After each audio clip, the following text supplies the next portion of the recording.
দেখি কত ঝোল পড়ছে, কত ঝোল পড়ছে দেখি।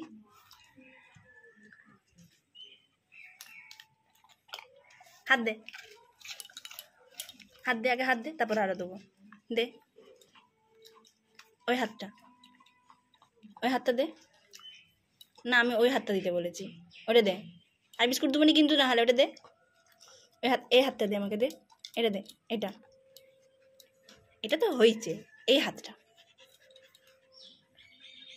দাও মা, দিয়ে দাও।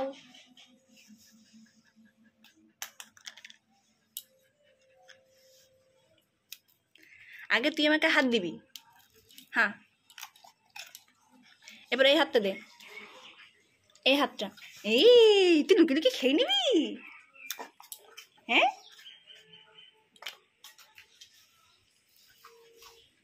কিরে তুই লুকিয়ে লুকিয়ে খেয়ে নিবি?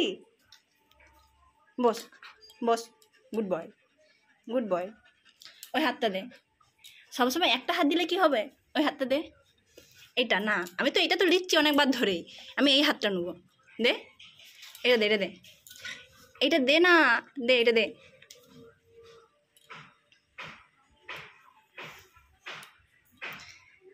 কিরে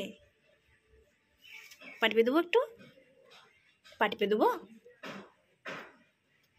আর এত ঝোল পড়ছে কেন? তো লাল ঝোল পড়ে যাচ্ছে, দেখি জিভটা একটু। এই কিছু কথা বলছি, এখন বিস্কুট খাওয়া হয়ে গেছে, বাস কাজ শেষ, আর আমার কথার উত্তর দেওয়ারও প্রয়োজন নাই। বল, দোকান যাবি? চ বাজার যাবো, চ ঘুরতে যাবো, যাবি? কিরে তোর তো এত ঝোল পড়ছে, এতে এখানে ঝোল পড়ে ভর্তি হয়ে গেল তো। বাজার যাবো, চ চ বাজার যাবো, চ বাবা দোকান যাবো, চ।